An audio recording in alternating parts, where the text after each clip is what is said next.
શ્રી કૃષ્ણ। હવે આ સાઇનની total body છે, સાઇન BS6 ની।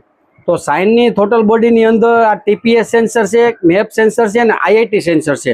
તો આને ખરાબ છે કે નહીં કઈ રીતે ચેક કરવું? માનો કે કોઈ પણ ગાડીમાં TPS સેન્સર કે મેપ સેન્સર કે IIT સેન્સર કામ નથી કરતું, તો એના માટે કઈ રીતે ચેક કરવું તો હું તમને બતાવું છું કે આ મલ્ટીમીટરની અંદરથી તમે જુઓ કે મલ્ટીમીટરથી 20K ઉપર રાખી મલ્ટીમીટરને અને પેલા મેપ સેન્સર ચેક કરવાનું છે।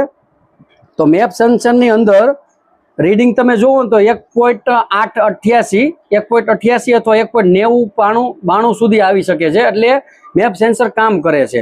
અને આ છે TPS સેન્સરનું કે જેમાં 0.08 આવે છે। TPS સેન્સરમાં 0.8 0.9 0.10 સુધી જઈ શકે છે, એટલે સમજો કે આ TPS સેન્સર અને મેપ સેન્સર છે ને એ કમ્પ્લીટ છે એકદમ। અને હવે IIT સેન્સરમાં જોઈએ ને તો IIT સેન્સરની અંદર 0.4 કે 0.3 બતાવે છે।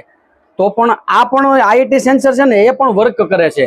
જો કોઈ પણ રીડિંગ એમાં ન બતાવે, IIT સેન્સર હોય કે TPS સેન્સર હોય કે મેપ સેન્સર હોય, 20K ઉપર રાખી મલ્ટીમીટરથી અને ચેક કરવામાં આવે ને કોઈ પણ રીડિંગ ન બતાવે અથવા અપડાઉન વધારે પડતા બતાવે તો એ સેન્સર ખરાબ થઈ ગયેલું હોય છે। તો આવી રીતે મેપ સેન્સર, TPS સેન્સર અને IIT સેન્સર ચેક કરવામાં આવે છે। આવી રીતે અમારી પાસે BS6 ને લગતું કોઈ પણ કામ હોય કે BS4 ને લગતું કોઈ પણ કામ હોય અથવા તો ગોલ્ડન સર્વિસનું કોઈ પણ કામ હોય, કારણ કે અમારો જે ગોલ્ડન સર્વિસનું કામકાજ છે ને એ બહુ બેસ્ટ રીતે અમે કરીએ છીએ અને અમારી સ્પેશિયલ સર્વિસ છે।